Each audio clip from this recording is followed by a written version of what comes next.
Seperti yang informasi tadi kami sampaikan, anak pengidap diabetes di Indonesia jumlahnya meningkat hingga 1.600-an. Laporan terbanyak berasal dari wilayah Jakarta dan Surabaya. Rata-rata usianya terbesar di antara 10 hingga 14 tahun. Pertanyaannya, apa yang menjadi penyebab utama? Apakah betul ada yang salah dengan pola makan dan pola hidup anak-anak kita?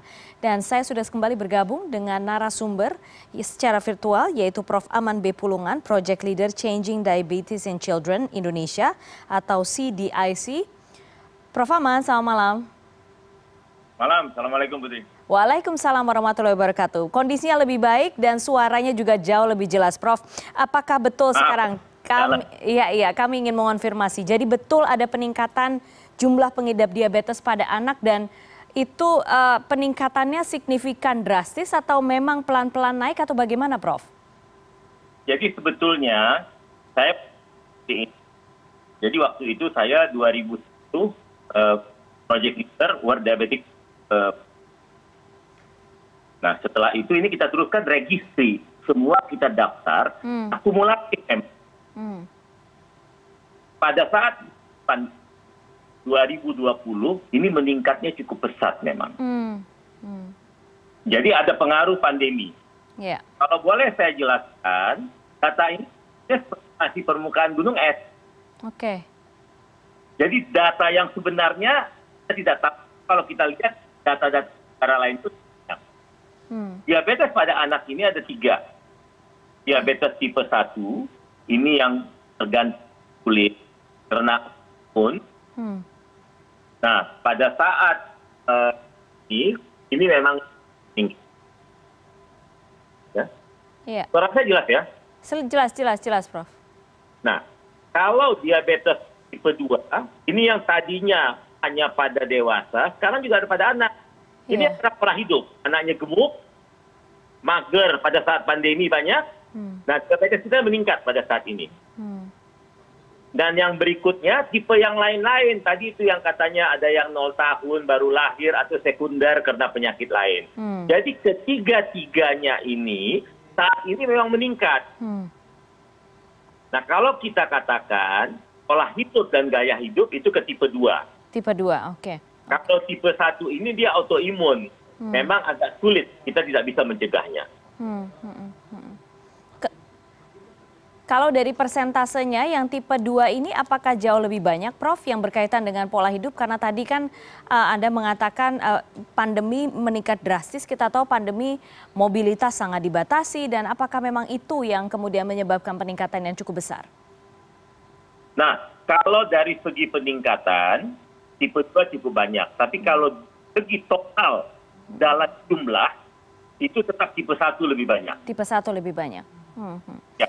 Tapi data saya sendiri, itu anak-anak di Jakarta, itu sekitar 15-16% yang gemuk anak SD, itu mereka sudah resisten. Yang kayaknya pre-diabetik akan jadi diabetes. Kalau tidak kita lakukan intervensi diturunkan berat badan dengan pola hidup sehat. Oke, Prof, apa sih sebenarnya penyebabnya, Prof, kalau misalnya di anak-anak betul soal pola hidup dan pola makan?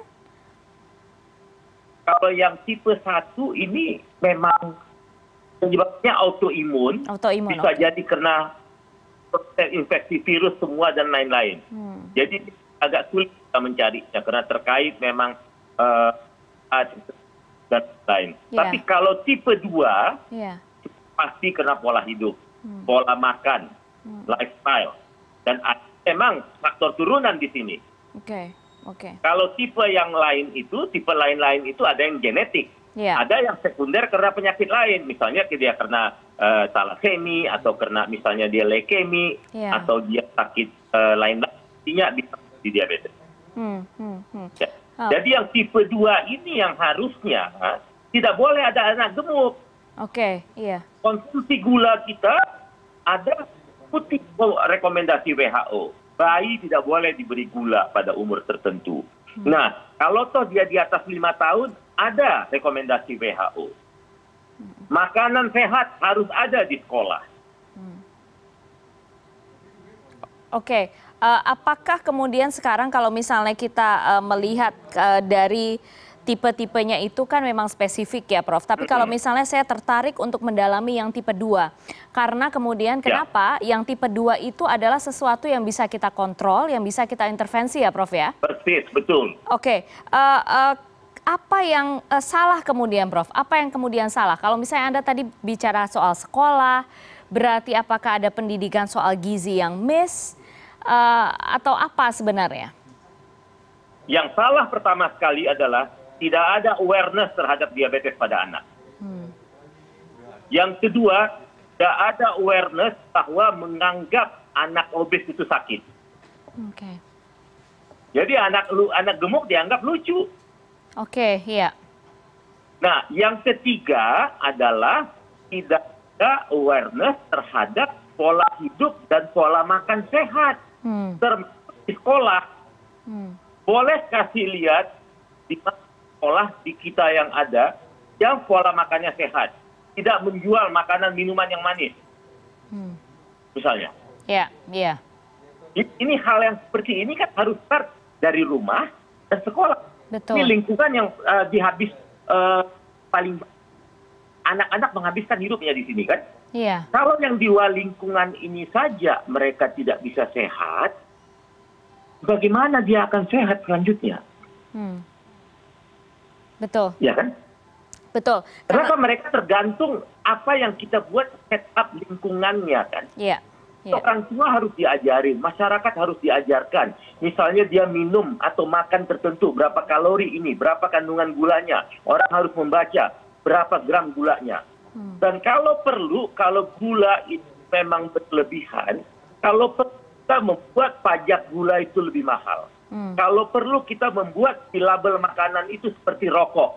Jika kita mengkonsumsi gula banyak-banyak, ada risiko begini. Iya. Dan Prof, apakah ada negara-negara di dunia yang sebenarnya bisa dijadikan rujukan oleh Indonesia dalam menangani katakanlah penderita diabetes pada anak ini? Oke. Yang paling bagus untuk tipe 1 adalah Finlandia. Mereka deteksi dini sampai akhirnya pemberian vitamin D dengan dosis tertentu dan lain-lain. Akhirnya tipe 1 ini aja bisa turun. Oke. Mereka lihat faktor risiko. Iya. Ya. Nah, tapi yang saya lebih bagus bahas yang kedua. Iya. Karena kedua ini terkait lifestyle. Iya. Jepang ini kebetulan teman saya, Profesor Satsuhiko Urakami.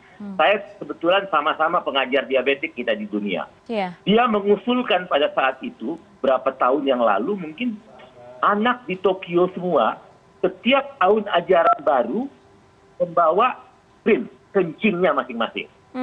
Dan itu dites Ketika ya? masuk di sekolah, pakai ya, dilihat. Siapa yang reduksinya positif, cek masuk, cek darahnya positif. Jadi dia bisa mendeteksi diabetes kedua paling banyak di Jepang. Iya. Dan bisa mencegah juga jadinya kan? Betul. Ya. Iya. Prof, Membuat pola makan yang hidup sehat di sekolah. Betul. Ujungnya harus kembali ke situ. Prof, tapi bisa kan berikan gambaran kepada kami? Mungkin publik di sini juga masih belum aware. Apa sebenarnya kondisi-kondisi buruk yang bisa muncul saat seorang anak kemudian mengidap diabetes? Karena kalau diabetes itu kan kadang membawa penyakit yang lain-lain gitu ya? Komplikasinya sama. Gangguan mata, gangguan ginjal, gangguan jantung. Kalau yang parah sekali, bahkan kalau tidak terkontrol, kalau yang satu bisa bahkan meninggal. Dan kejadian banyak pada saat COVID karena bukan di Indonesia, di seluruh dunia. Iya. Dan untuk bukan di Indonesia saja maksud saya. Iya, betul. Dan untuk anak-anak yang saat ini mengidap diabetes yang di Indonesia itu, Prof, apakah mereka bisa kembali normal kadar gula di dalam darahnya atau akan mengonsumsi obat seumur hidupnya? Nah, ini saya mencoba menjawab ini dengan hati-hati ya. Iya. Jadi, ini saya jawab tipe 1 ya. Sekali memang terdiagnosis tipe 1, selamanya seumur hidup harus mendapat insulin. Iya.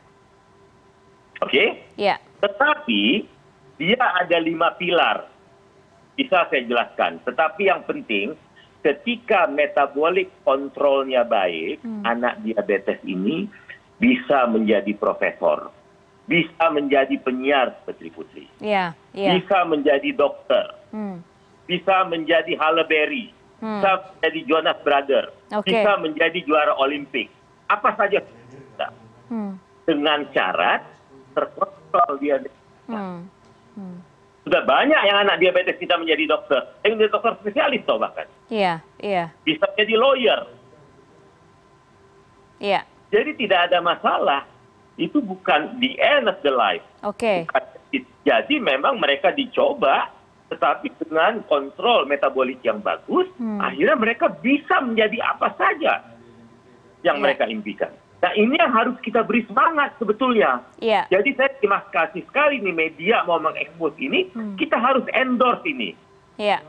Jadi yang kalau misalnya yang gemuk jangan sampai menjadi diabetes, yang satu deteksi, kalau sudah terdiagnosis diabetes, lakukanlah sebaiknya kontrol metabolik yang sebaiknya. Iya, betul. Prof, bagaimana sekarang kita bicara soal pencegahan, Prof? Kemudian yang bisa dicegah di sini adalah tentu yang tipe 2 ya, Prof ya, saya konfirmasi. Mencegah. Yang pertama, jangan sampai gemuk. Jadi saya tuh mengatakan ya, kadang-kadang ekstrim. 5, 2, 1, kosong. Apa itu? 5 kali makan buah dan sayur per hari. Kalau bisa, idealnya seperti itu. Yang kedua, anak ini tidak boleh duduk lebih dari 2 jam per hari. Kecuali di sekolah. Jadi jangan mager main ini apa segala begitu.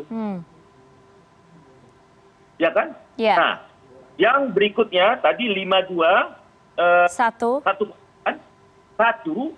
minimal 1 jam exercise per hari. Ditambah lagi jadi boleh jalan, naik sepeda atau berenang. Ditambah lagi kalau bisa 3 kali exercise yang untuk tulang dan otot. Jadi misalnya dia main tinju atau main basket atau buat kaki terserah. Nolnya ini yang paling berat. Apa? No sugar, no added sugar. No sugar, no added kita sugar. Kita udah manis kok. Makanan kita udah manis. Sayur kita udah ada gulanya. Bahkan jus pun tidak boleh. Itu fruktosa lebih bahaya. Jadi ikutin aja itu kalau saya bilang. Dan satu lagi tambahannya untuk lain-lain. Tidur sesuai jadwalnya. Jadi kalau anak sebelum pubertas 9-10 jam per hari. Kena matahari 3-4 kali per minggu setengah jam. Ini gratis semua. Betul. Kalau sakit obatnya Betul. Dan ini tentu saja harus juga di-endorse oleh orang tua masing-masing gitu kan, Prof ya? Persis, orang tua harus bisa, tapi kalau saya melihat ini Putri, sekolah juga harus. Sekolah, iya. Saya banyak ke sekolah-sekolah belum pernah saya lihat kantin atau makanan sehat di sekolah. Yang anjuran itu makan sehat. Betul. Ini berat kalau saya bilang kita. Karena kita ini bangsa yang kalau tadi data dari cuma 15 provinsi atau kota, kita ini 34 provinsi, 17.000 pulau. Makanya saya masih mau sedia menjadi project leader Changing Diabetes in Children ini untuk 5 tahun. Salah satu moto kita apa? No child die from diabetes. Karena pada saat waktu pandemi ini banyak anak meninggal karena tidak boleh satu anak pun meninggal karena diabetes. Jadi kita sama-sama sekarang PR-nya bersama, tidak mungkin satu persatu, dan kemudian akan lebih komprehensif lagi jika sekolah juga turut serta partisipasi aktif gitu ya, Prof ya? Ya, jadi nggak bisa kalau saya bilang jadi darat kesehatan saja. Iya, betul. Ya, dari misalnya tidak bisa.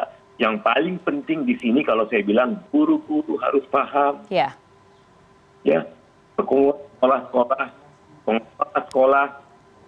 Saya bilang simple kok. Kalau saya bilang coba aja nanti tahun ajaran baru nih kapan nih? Bentar lagi ini tahun ajaran baru, sekarang kan baru nih masuk ya. Mungkin sudah masuk. Nanti bulan Juni, Juli siapa yang mau masuk naik kelas-kelas bawa urin. Oke. Murah sekali kok itu. Oke, baik. Ini mungkin ada beberapa cara yang mungkin juga sudah didengarkan sekarang. Semoga bisa diikuti nanti, Prof.